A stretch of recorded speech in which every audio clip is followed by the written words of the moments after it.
Dear students, today I am going to explain you all subject science of class 7 chapter number 11 which is the part of periodic test 4.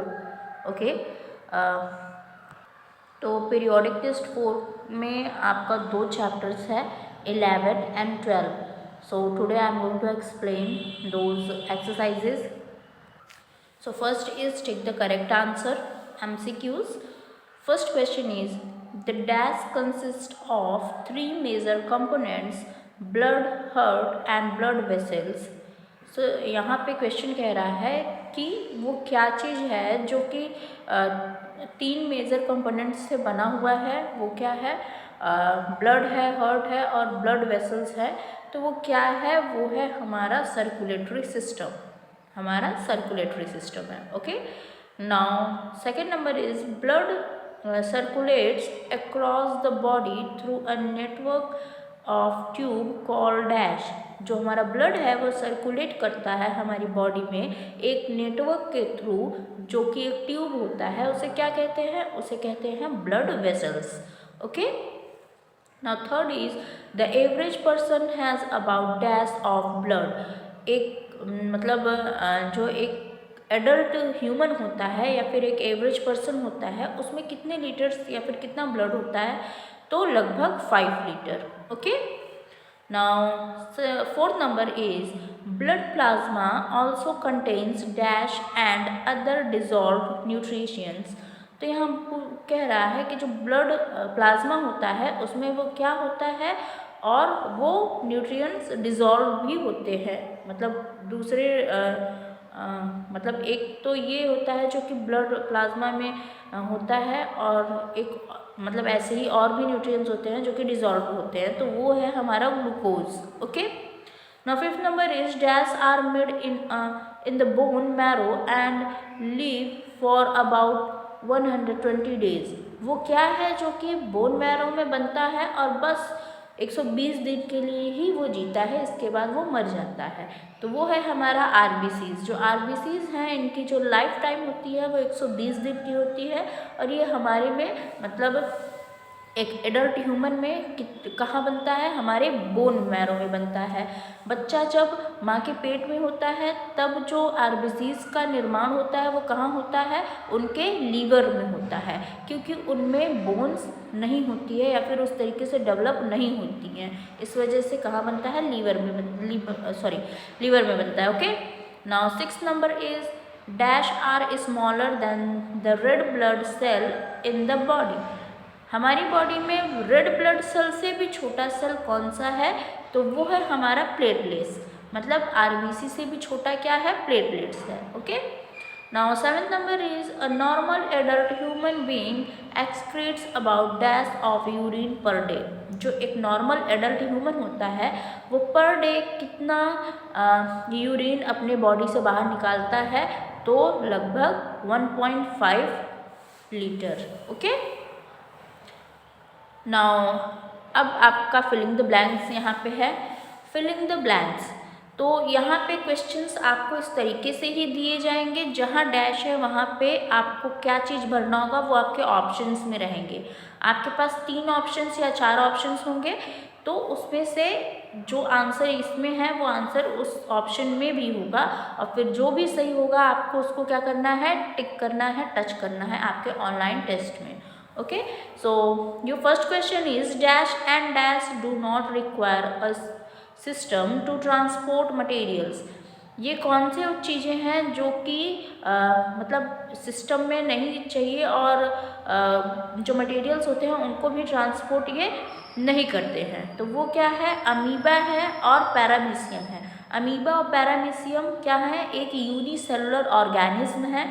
इनको कोई भी system की ज़रूरत नहीं होती है किसी भी मटेरियल को ट्रांसपोर्ट करने के लिए या फिर किसी भी सिस्टम को चलाने के लिए. इनको कोई भी तरीके का सिस्टम जैसे कि एक्सक्रीटरी सिस्टम, रेस्पिरेशन सिस्टम, ये सारे सिस्टम्स इसमें नहीं पाए जाते हैं.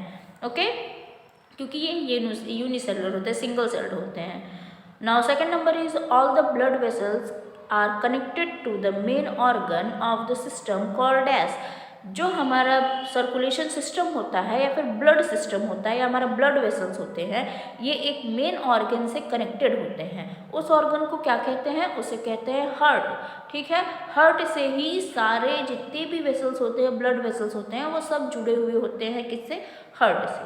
Now third number is red blood cell contain a red colour protein called dash. जो हमारा रेड कलर का ब्लड होता है उसमें एक लाल रंग का प्रोटीन भी पाया जाता है, या फिर कह लीजिए एक पिगमेंट पाया जाता है जो कि प्रोटीन से बनी हुई होती है। वही क्या करता है? हमारे ब्लड को रेड कलर प्रोवाइड करता है। तो वो क्या है? वो है हीमोग्लोबिन। ओके, क्या है? हीमोग्लोबिन। इसी तरीके से क्वेश्चन आएगा, ऑप्शन में हीमोग्लोबिन भी रहेगा तो आपको हीमोग्लोबिन को क्या करना है? टच करना है या फिर टिक करना है। Now fourth number is the main function of dash is to defend the body against infections. वो क्या है जिसका फंक्शन है सारे मतलब इन्फेक्शन से लड़ना हमारी बॉडी में? तो वो है WBC। WBC क्या करता है? हमारी बॉडी को किसी भी इन्फेक्शन से लड़ता है और हमारी बॉडी को सुरक्षित करता है। Now fifth number is the dash are dark red, slightly flattened bean shape organs। ये क्या है जिसका डार्क कलर है रेड और ये काफ़ी चपटे से थोड़े से और बीन जैसे शेप होते हैं। बीन का जैसे बीन आपने देखा होगा उस तरीके का शेप होता है इस ऑर्गन का। तो ये क्या है? हमारा किडनी है। Okay, Now sixth number is transport system in plant is called the dash। जो प्लांट में ट्रांसपोर्ट सिस्टम होता है वो क्या कहलाता है? वेस्कुलर सिस्टम कहलाता है। Okay, now seventh number is the movement of food from leave to other parts of the plant is called. जो मूवमेंट ऑफ फूड है लीव्स से प्लांट तक जाने का, उसे क्या कहते हैं? उसे कहते हैं ट्रांसलोकेशन। ओके, क्या बोलते हैं? Translocation.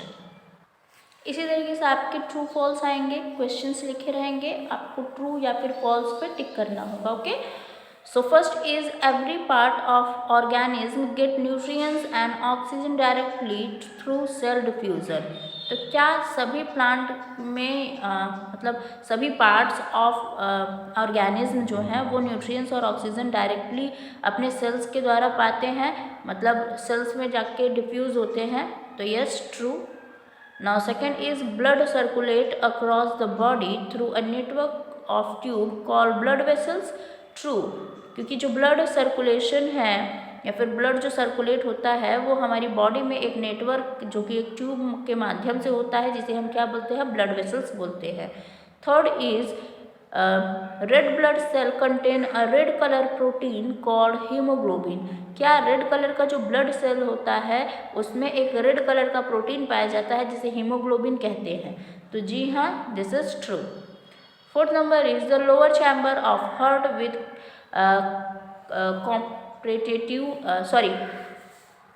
comparatively thinner wall called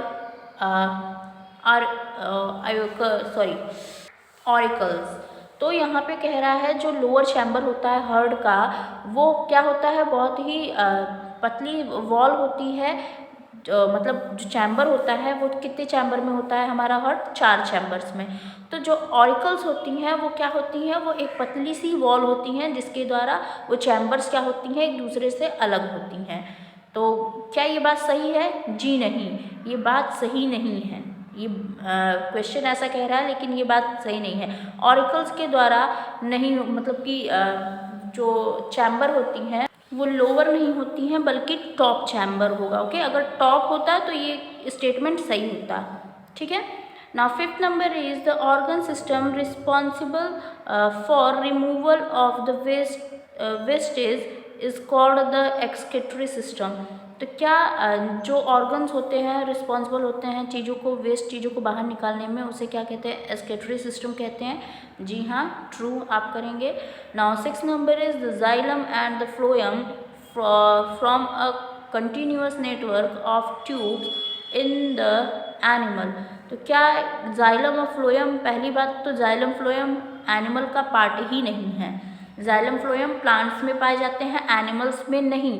तो कोई यहाँ पे क्वेश्चन ही नहीं क्रिएट होता है। जाइलम फ्लोएम का नाम आते ही हमें यहाँ पे अगर एनिमल दिखता है तो फॉल्स है ही, क्योंकि एनिमल का पार्ट ये है ही नहीं। तो आगे का सिस्टम कोई भी नेटवर्क इससे या फिर ट्यूब टाइप का स्ट्रक्चर कुछ भी कनेक्ट नहीं करेगा। Now 7th number is the ascent of sap take place due to the section caused by respiration. False. जो एसेंस सेप है वो क्या होता है, रेस्पिरेटरी सिस्टम में या फिर रेस्पिरेटरी का जो प्रोसेस होता है उसमें ये कोई भी पार्ट या फिर प्लेस नहीं लेता है, सो इट इज़ फॉल्स। इसी तरीके से आपका मैच द फॉलोइंग है। आपको क्वेश्चन कुछ यहाँ पे फंक्शंस जो हैं ये फंक्शंस दे दिए जाएंगे और ये ऑप्शंस आ जाएंगे, तो फिर आपको जो भी करेक्ट होगा वो आंसर आपको टिक करना है। ठीक है, जैसे कि यहाँ पे देखिए है थिकर देन प्योर वाटर, तो आपको आंसर टिक करना रहेगा ब्लड, जो कि पानी से ज़्यादा क्या होता है, थोड़ा सा मोटा होता है। ओके, फिर उसी तरीके से यहाँ पे सेकंड है disc shape cell. Disc shape cell क्या होता है, वो होता है आरबीसीज मतलब red blood cell. Third number पे larger than the red blood cell, red blood cell से बड़े क्या होते हैं, तो आपका आंसर है white blood cell WBC।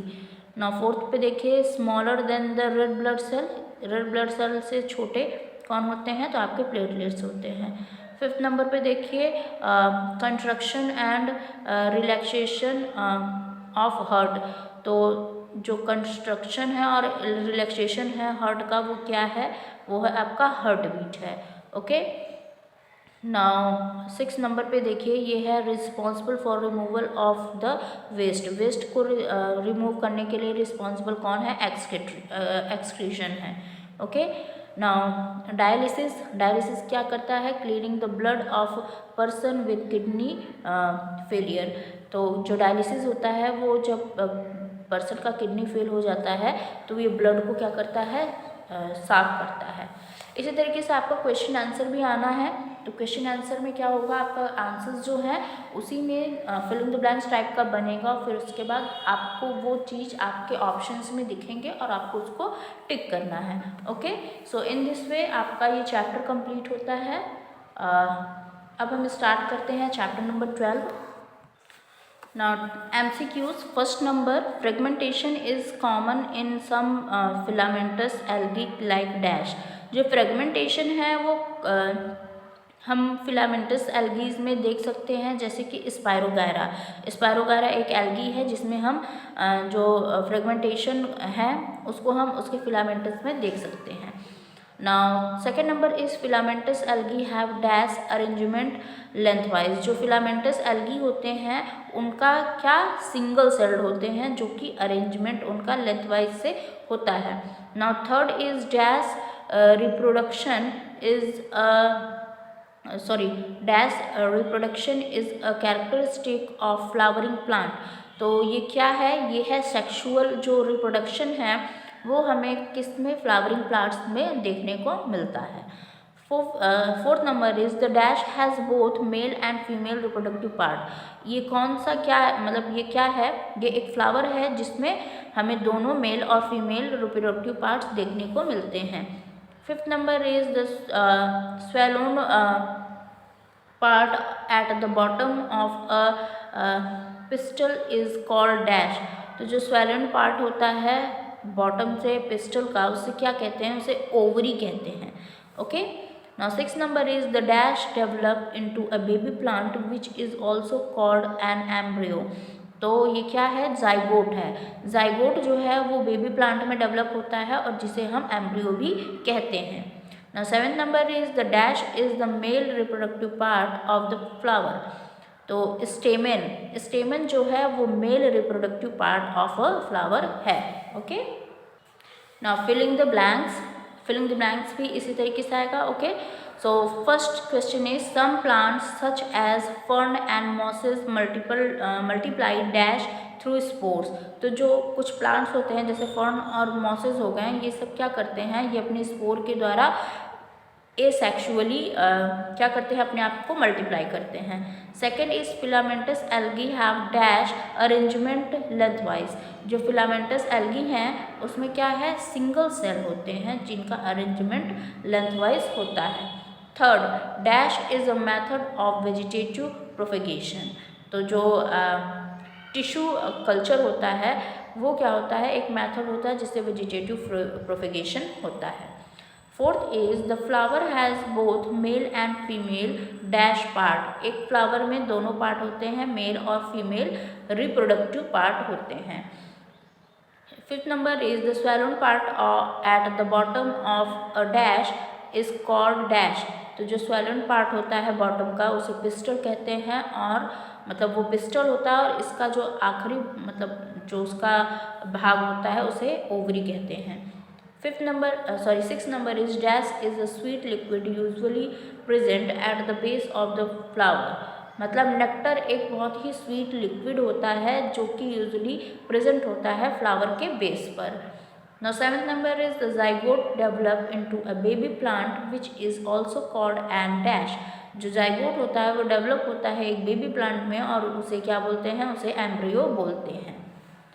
Now इसी तरीके से आपका ट्रू फॉल्स रहेगा। Now first is fragmentation is common in some filamentous algae like spirogyra. True. अभी मैंने आपको बताया जो फिलामेंटस है वो फ्रेगमेंटेशन है जो फिलामेंटस एल्गी हैं जैसे स्पायरोगायरा हैं उसमें देखने को मिलता है। Second number is the new yeast cell grow mature and produce more yeast sales.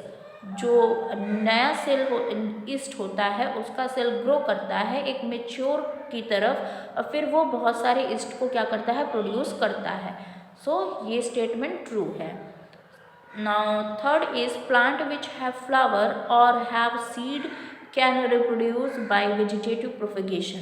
मतलब प्लांट जिसमें फ्लावर होते हैं और उनमें सीड भी होते हैं या फिर सीड होते हैं, वो अपने आप को वेजिटेटिव प्रोपेगेशन के द्वारा रिप्रोड्यूस करेंगे नहीं। अगर उनमें प्लांट में फ्लावर है या फिर सीड है तो इसका मतलब उसमें मेल और फीमेल रिप्रोडक्टिव ऑर्गन दोनों ही मौजूद होते हैं।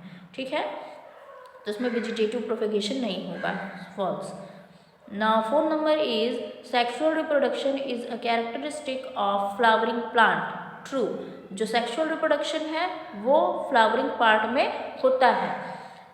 Fifth is a typical fruit has 4 parts sepal, petal, stamen and pistil और कार्पेल्स। तो ये स्टेटमेंट फॉल्स है क्योंकि एक फ्रूट के ये पार्ट नहीं होते हैं, एक फ्लावर के पार्ट होते हैं। तो यहीं से हमारा स्टेटमेंट ये क्या है, रॉन्ग है। Six number is pollen grain are very light so they are easily blown away with the wind। True. जो पॉलन ग्रेन होते हैं वो बहुत ही हल्के होते हैं जो कि बड़े आसानी से हवा पानी किसी के भी माध्यम से क्या होते हैं, एक जगह से दूसरी जगह चले जाते हैं। तो ये ट्रू है। Now seven number is the gamete develop into a baby plant which is also called an embryo. जो बेबी प्लांट होता है वो गैमेट कह रहा है, गैमेट के नाम पे ही गलत है क्योंकि जो बेबी प्लांट होता है वो पहले जाइगोट बनता है फिर उसके बाद एम्ब्रियो बनता है, राइट। तो यहाँ पे गैमेट नहीं डेवलप करता है, तो यहाँ पे ये स्टेटमेंट फॉल्स। इसी तरीके से आपका मैच द फॉलोइंग आना है। ठीक है, ऐसे स्टेटमेंट्स लिखे रहेंगे। रूट, स्टेम एंड लीव्स, आपको क्या लिखना है होगा यहाँ पे, वेजिटेटिव पार्ट। सेकेंड रहेगा आपका फ्लावर ऑफ द प्लांट, तो आपको लिखना है रिप्रोडक्टिव पार्ट, मतलब टिक करना है आपको। थर्ड में रहेगा मल्टीप्लाई एसेक्सुअल बाय स्पोर, तो आपको टिक करना होगा स्पोर फॉर्मेशन। फोर्थ में कॉमन इन स्पायरोगायरा, तो आपको टिक करना होगा फ्रेगमेंटेशन। फिफ्थ है मेथड ऑफ वेजिटेटिव प्रोपेगेशन, आपको टिक करना होगा टिश्यू कल्चर। सिक्स नंबर पे fusion of the male cell and the egg cell, so आपको टिक करना होगा फर्टिलाइजेशन। फिर उसके बाद 7 नंबर transfer of pollen grain from the anther to the stigma, so आपको टिक करना होगा 7th नंबर पे, मतलब इस तरीके से पॉलिनेशन। ओके, इसी तरीके से आपके क्वेश्चन आंसर्स भी आने हैं। मैंने बताया है कि आपके आंसर्स लिखे हुए रहेंगे, उसमें से कहीं भी फिलिंग द ब्लैंक्स टाइप का बन जाएगा और फिर उसके बाद आपको जो करेक्ट होगा उसको टिक करना होगा। Okay, so in this way your chapter is completed. That's all for today. Thank you so much. Your revision work is completed. Okay, thank you so much.